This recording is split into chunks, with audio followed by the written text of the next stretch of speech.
जब आप जापान के बारे में सोचते हैं तो दिमाग में क्या आता है?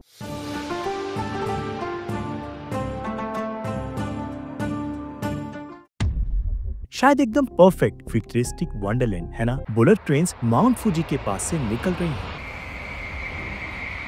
चमकते हुए रोबोट्स आपको रेमन सर्व कर रहे हैं। नियॉन लाइट से भरा एक हाइपर एफिशिएंट पैराडाइज जहाँ सब कुछ बस परफेक्टली काम करता है और फ्यूचर तो जैसे कल ही आ गया हो। ये वो जापान है जो हम सब ने मूवीज और एनिमे में देखा है। लेकिन अगर मैं आपसे कहूँ कि ये सिर्फ आधी कहानी है, कि इस चमक दमक के नीचे एक ऐसी दुनिया है जो हैरानी की बात है कि अभी भी कितनी एनालॉग है। जापान की रोजमर्रा की जिंदगी उन सारे मिथ्स को तोड़ सकती है जिनके साथ टूरिस्ट आते हैं। हर हाईटेक कमाल के लिए एक लो टेक सरदर्दी भी है। फ्यूचर की हर झलक के साथ पास्ट की एक फ्रस्ट्रेटिंग गूंज भी है। तो आज हम पर्दा उठाने जा रहे हैं। ये वो जापान है जो आपको ट्रैवल ब्रोशर्स में नहीं दिखेगा। चलो वहाँ से शुरू करते हैं जहाँ इनोवेशन होना चाहिए। जापानीज ऑफिस, हम सोचते हैं कि एकदम मॉडर्न हाईटेक हब्स होंगे जिन्होंने हमें गेम चेंजिंग टेक्नोलॉजी दी है। लेकिन एक नॉर्मल जापानीज ऑफिस में घुसो और आपको लगेगा जैसे आप 1995 की टाइम मशीन में आ गए हो।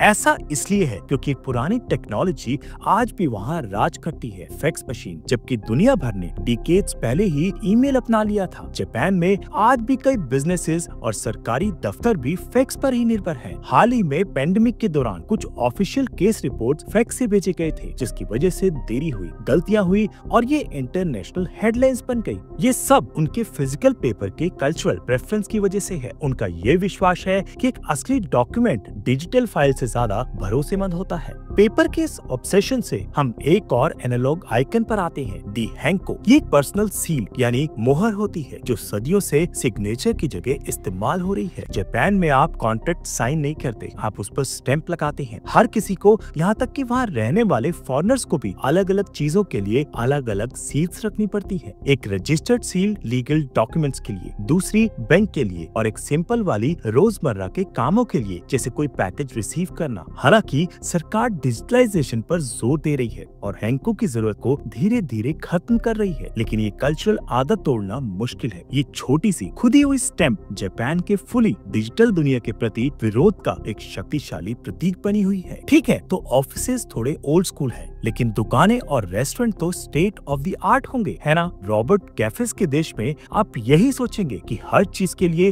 फोन से टैप करके पे कर सकते हैं। दोबारा सोचिए, टूरिस्ट के लिए सबसे बड़े सरप्राइजेस में से एक ये है कि जापान अभी भी काफी हद तक एक कैश बेस्ड सोसाइटी है। हालांकि कैशलेस पेमेंट्स बढ़ रहे हैं और सरकार ने इस रेट को 42% से ज्यादा कर दिया है, फिर भी आपको ऐसी जगह जरूर मिलेगी जहाँ सिर्फ कैश ही चलता है। ये छोटे family run restaurants, local markets और बड़े शहरों से बाहर की दुकानों में आम बात है। कार्ड एक्सेप्टेंस में इतनी बढ़ोतरी के बाद भी आप उस पर पूरी तरह से भरोसा नहीं कर सकते। इसी वजह से टूरिस्ट को एक अजीब सी रस्म निभानी पड़ती है। आपको हमेशा अपने पास काफी येन रखना पड़ता है, जिससे एक और परेशानी खड़ी हो जाती है, दी एटीएम्स। आपको कन्वीनियंस स्टोर्स और पोस्ट ऑफिसेज में एटीएम मिल तो जाएंगे, लेकिन ज्यादातर बैंक एटीएम्स 24/7 नहीं होते। वो बिजनेस आवर्स में ही खुले रहते हैं, रात को और वीकेंड्स पर बंद हो जाते हैं, जिसकी वजह से अगर आप तैयार नहीं हैं तो आप मुश्किल में पड़ सकते हैं। सरकार कैशलेस सोसाइटी के लिए काफी जोर लगा रही है। उनका long term goal 80% cashless payment ratio तक पहुंचना है। लेकिन एक ऐसे देश के लिए जो इतना फ्यूचरिस्टिक लगता है, फिजिकल कैश पर इतनी निर्भरता सबसे पहले संकेतों में से एक है कि जापान हमेशा वैसा नहीं होता जैसा आप सोचते हैं।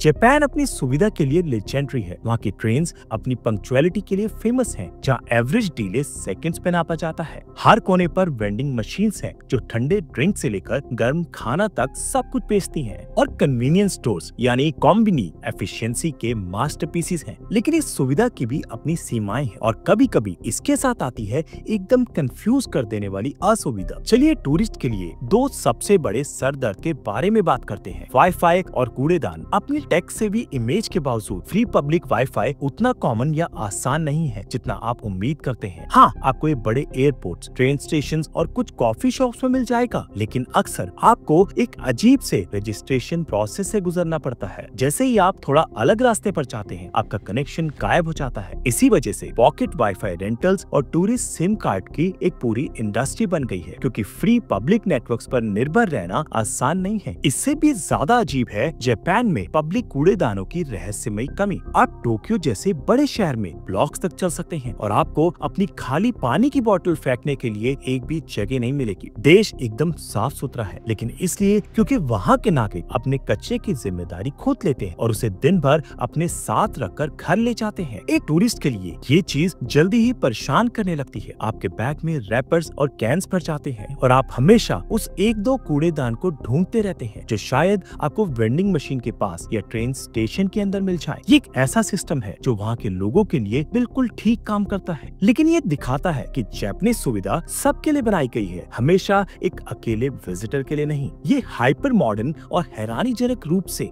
बेसिक चीजों के बीच का टकराव जापानीज घरों के अंदर भी जारी रहता है। सबसे पहली चीज जिसके बारे में हर कोई बात करता है वो है जापानीज टॉयलेट। ये कला है, एक टेक्नोलॉजिकल कमाल जिसपे हीटेड सीट्स, बिल्ट इन बीडेट्स और यहाँ तक कि साउंड मास्किंग फीचर्स भी होते हैं। ये होम टेक्नोलॉजी का सबसे ऊंचा लेवल है, लेकिन बाकी का घर अक्सर एक अलग ही कहानी बताता है। कई जापानीज घर, खासकर पुराने वाले, अपने खराब इंसुलेशन के लिए जाने जाते हैं। ट्रेडिशनल आर्किटेक्चर को गर्म और उमस भरी गर्मियों के लिए डिजाइन किया गया था, जिसमें गर्मी रोकने से ज्यादा वेंटिलेशन को इम्पोर्टेंस दी गई। नतीजा, सर्दियाँ बहुत ज्यादा ठंडी हो सकती हैं घर के अंदर भी। हालांकि 2022 में पास हुए नए स्टैंडर्ड्स के मुताबिक 2025 के बाद बनने वाले घरों में बेहतर इंसुलेशन जरूरी होगा, लेकिन लाखों पुराने घर अभी भी ठंडे रहते हैं। तो हो सकता है आपके पास एक स्पेसियस टॉयलेट हो, लेकिन आप ठंड से बचने के लिए एक सिंगल रूम हीटर या कोटैक्सो, एक नीची टेबल जिसमें हीटर और ब्लैंकेट होता है, के पास बैठे होंगे। ज्यादातर घरों में सेंट्रल हीटिंग नहीं होती, सिर्फ नॉर्दर्न आइलैंड होकाइडो को छोड़कर। आप घर के अंदर भी लेयर्स पहने होंगे और बिना हीट वाले बाथरूम तक जाने से डरेंगे, भले ही उसकी टॉयलेट सीट कितनी भी कोजी क्यों ना हो। एक हाईटेक टॉयलेट का एक लो टेक ठंडे घर में होना, ये अजीब सा मिक्स वहाँ की रोजमर्रा की जिंदगी को बिल्कुल सही तरीके से दिखाता है। ट्रैवलर्स का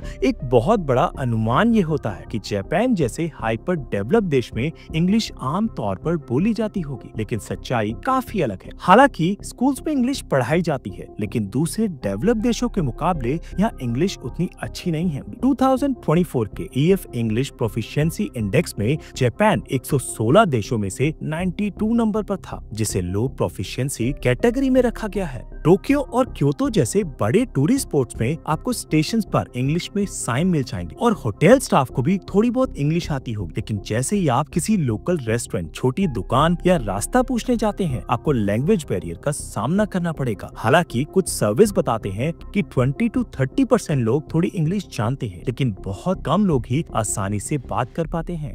जापान में इंग्लिश उतनी अच्छी ना हो, पर वो इसकी कमी मददगार होकर पूरी कर देते हैं। लोग हमेशा आपकी मदद करने के लिए एक्स्ट्रा एफर्ट करेंगे, ट्रांसलेशन एप्स, इशारों और बेहतरीन शब्द का इस्तेमाल करके। ये कोई शिकायत नहीं है, ये एक रियलिटी चेक है। ये उम्मीद लेकर मत आना कि आपको हर जगह समझा जाएगा। इसकी बजाय कुछ बेसिक जापानीज फ्रेजेस सीख ले, जैसे सुमिमासेन यानी एक्सक्यूज मी और एरिगेतो यानी थैंक यू, और इस एक्सपीरियंस को एंजॉय करे। ये इस बात की याद दिलाता है कि जापान अपनी पूरी ग्लोबल पहुंच के बावजूद अभी भी यूनिकली और बिना माफी मांगे अपने जैसा ही है। तो क्या वो फ्यूचरिस्टिक जापान जिसके बारे में हम सोचते हैं एक पूरा झूठ है? नहीं, बिल्कुल नहीं। बुलेट ट्रेन्स असली हैं और वो कमाल की हैं। रोबोटिक्स दिमाग घुमा देने वाली है और टॉयलेट्स हाँ लाइफ चेंजिंग है। लेकिन ये सिक्के का सिर्फ एक पहलू है। असली जापान इन दिलचस्प और हाँ कभी कभी फ्रस्ट्रेटिंग विरोधाभासों में बसता है। ये एक ऐसी जगह है जहाँ आपको एक ऐसे ऑफिस से फैक्स आ सकता है जो AI में भी नए रास्ते बना रहा है। ये एक ऐसा समाज है जिसने पंक्चुअलिटी में